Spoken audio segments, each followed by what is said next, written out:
Usualmente podemos usar las redes neuronales o variantes de esas redes neuronales como por ejemplo las redes convolucionales o las redes recurrentes o LSTM para por ejemplo clasificar datos o realizar tareas que se conocen como tareas de regresión, es decir, tratar de predecir cantidades numéricas. Pero resulta que también podemos interconectar los elementos de cualquiera de estos tipos de redes para lograr que la red aprenda a predecir el mismo dato de entrada. Y claro, ustedes estarán preguntando pues ¿para qué queremos crear un modelo que replique el mismo dato de entrada o que genere una predicción que sea idéntica al dato de entrada? Esto no tiene mucho sentido inicialmente, pero en la práctica esto tiene muchas aplicaciones, como es por ejemplo la detección de anomalías, la limpieza de datos o la generación de nuevos datos. Y la manera de lograr esto es construyendo lo que se conoce como un autoencoder. Así que en este video les voy a hablar en detalle de los autoencoders. Vamos a entender qué son, cómo están conformados internamente y cuáles son los principales usos que podemos darle a este tipo de red neuronal. Pero antes de comenzar los invito a visitar codificandobits.com, en donde encontrarán la academia online con cursos de inteligencia artificial, ciencia de datos y machine learning que les permitirán construir su carrera en estas áreas y todo por una suscripción mensual de tan solo $10.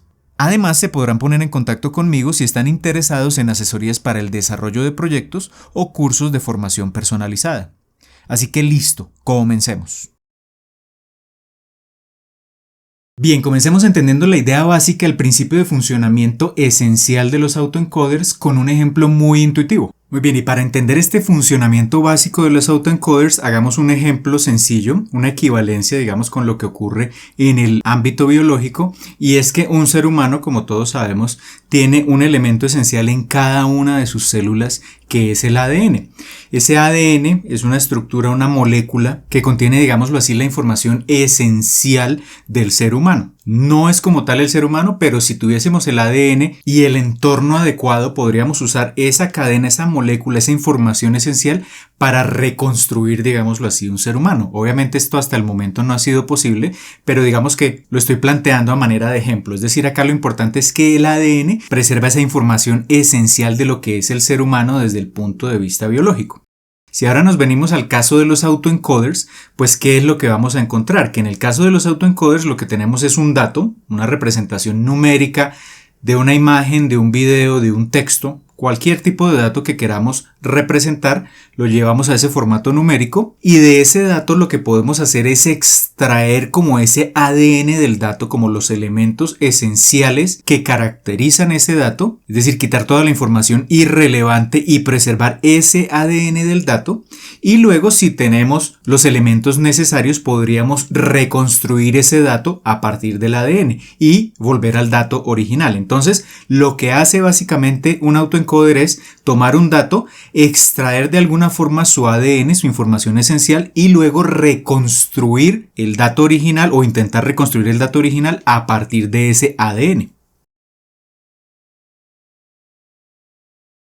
Así que la idea básica de un autoencoder es que es un tipo de red neuronal que aprende a representar de forma compacta el dato de entrada y luego a tomar esa representación compacta y reconstruir ese dato de la forma más fiel posible. Así que teniendo claro este principio de funcionamiento básico, veamos ahora sí en detalle cómo está conformado un autoencoder y cómo podemos entrenarlo. El autoencoder contiene esencialmente dos elementos. El primero de ellos es lo que se conoce como el codificador, y el otro es el decodificador. El codificador es una red neuronal, o puede ser una red convolucional o una red LSTM, acá lo represento como una red neuronal, y el decodificador es básicamente como el espejo de esa red neuronal, como una versión reflejada del codificador. ¿Cómo es el funcionamiento básico? El codificador toma entonces el dato de entrada, lo procesa a través de esta red neuronal, y genera lo que se conoce como una representación compacta. Entonces esta representación compacta es lo que se conoce como el ADN del dato. ¿Por qué es una representación compacta? Porque el dato tenía una cierta cantidad de elementos, un tamaño determinado, y la representación compacta, como su nombre lo indica, pues es una representación del dato original pero con menos información. Y luego lo que hace el decodificador, la red neuronal espejo del codificador, es tomar esa representación compacta e intentar reconstruir el dato original. Desde luego, esta reconstrucción no es perfecta y cuando comparamos el dato original con el dato reconstruido, pues la idea es que sean lo más parecidos posible, pero inevitablemente va a haber algún grado de error. Hablemos entonces un poco más en detalle de la representación compacta. Como lo mencionábamos hace un momento, la representación compacta es como el punto intermedio entre el codificador y el decodificador, es decir, es el dato que nos genera el codificador. Si el dato de entrada, como lo vemos acá en la gráfica, tenía por ejemplo 10 elementos a la izquierda de color azul, la representación compacta podrá tener por ejemplo 4 elementos. Es decir, que esos 4 elementos conservan la esencia de ese dato de entrada, la esencia que va a permitir luego reconstruirlo usando el decodificador. Así que la idea del autoencoder consiste en construir una red neuronal o convolucional o LSTM que aprenda a tomar un dato de entrada, a representarlo de forma compacta preservando la información esencial y a reconstruirlo de la forma más fiel posible, es decir, que se parezca al máximo al dato de entrada. ¿Cómo se entrena entonces un autoencoder? Acá tenemos la representación gráfica del autoencoder. La idea básica es que vamos a usar lo que se conoce como un esquema de aprendizaje no supervisado. Cuando construimos, por ejemplo, un clasificador de imágenes o cuando construimos un modelo que prediga el comportamiento de series de tiempo a futuro, tenemos que durante el entrenamiento mostrarle al modelo tanto el dato de entrada, por ejemplo, la imagen de entrada, como la categoría a la que pertenece esa imagen. Y como le estamos mostrando la categoría, el objetivo al que tiene que llegar, eso se conoce como aprendizaje supervisado. En este caso, de los autoencoders vamos a usar un entrenamiento basado en un enfoque de aprendizaje no supervisado, es decir, que solo le presentamos el dato de entrada y como el modelo tiene que aprender a predecir el mismo dato de entrada, no es necesario presentarle ningún otro elemento adicional, como una categoría o un valor numérico a predecir. Simplemente le presentamos el dato de entrada y como hacemos eso, pues este esquema de aprendizaje se conoce como aprendizaje no supervisado.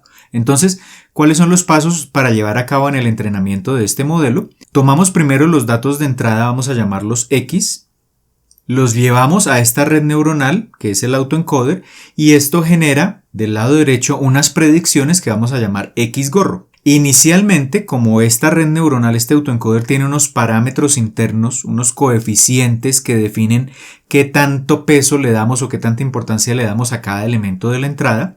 De los parámetros hablo en un video que les dejo por acá enlazado. Pues como inicialmente esos parámetros tienen valores aleatorios, la predicción que se genera del lado derecho, es decir, el X gorro, es decir, los datos reconstruidos, pues no van a parecerse mucho a los datos originales o datos de entrada, es decir, a la variable X. Luego, después de generar las predicciones, lo que se hace es calcular la pérdida, es decir, comparar, cuantificar, ponerle un número a qué tanto se parece la predicción X gorro al dato de entrada. Ese error o esa pérdida va a ser relativamente grande inicialmente. ¿Y qué se hace con esa pérdida que es relativamente grande? Pues se usa esa cantidad numérica para ajustar los parámetros del modelo, es decir, realizar algo que se conoce como el algoritmo de backpropagation y usar un algoritmo de entrenamiento como por ejemplo el gradiente descendente, del cual hablo en un video que les dejo también acá enlazado, y esos parámetros internos del modelo se ajustan buscando que la pérdida sea lo más pequeña posible.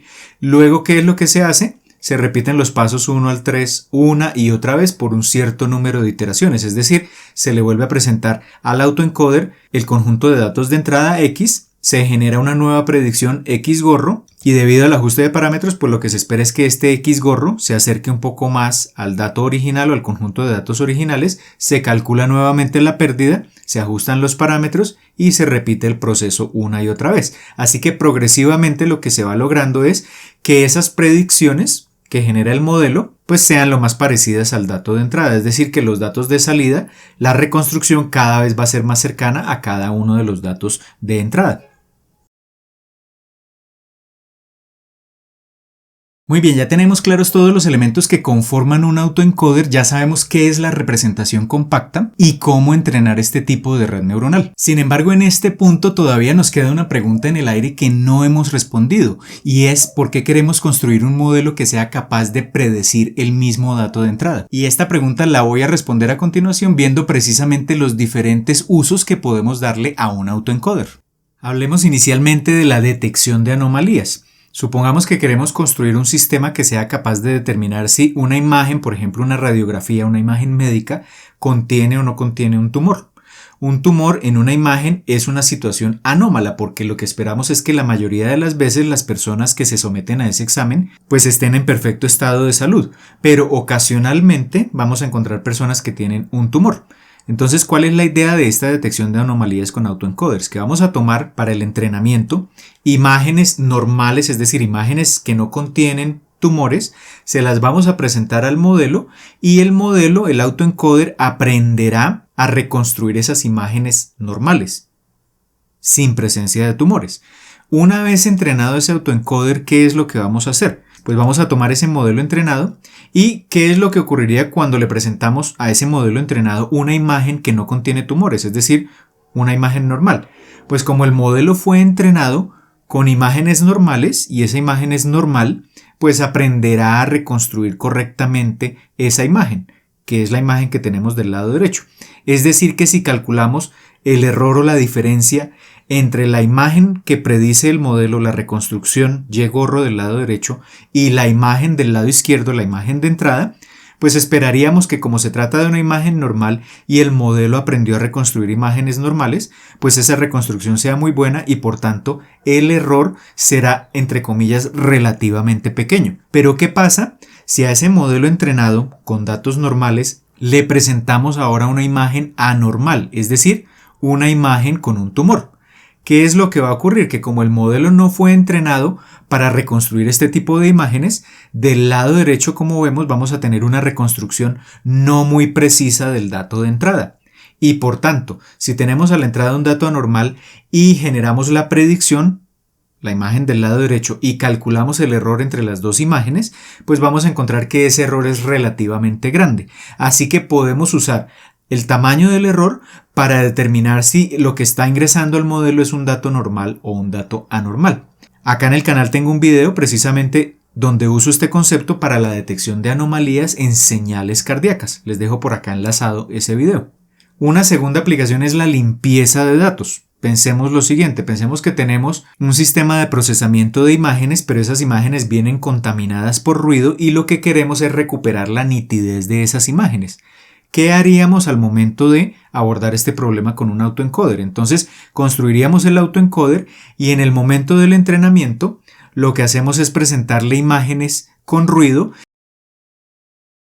y presentarle a la salida del modelo imágenes sin ruido. Y la idea es que aprenda a reconstruir esa imagen sin ruido, a obtener una representación compacta de la imagen, preservando lo esencial de la imagen, y lo esencial de la imagen son todos aquellos elementos diferentes del ruido, y luego con esa representación compacta que reconstruya la imagen a partir de esos elementos esenciales, y por tanto esperaríamos que las imágenes reconstruidas no contengan ruido.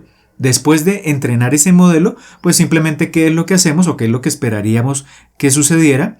Que durante la predicción, si al autoencoder le presentamos una imagen con ruido, pues debería aprender a extraer lo esencial de esa imagen, es decir, a quitar el ruido, y al momento de la reconstrucción generar una imagen totalmente nítida.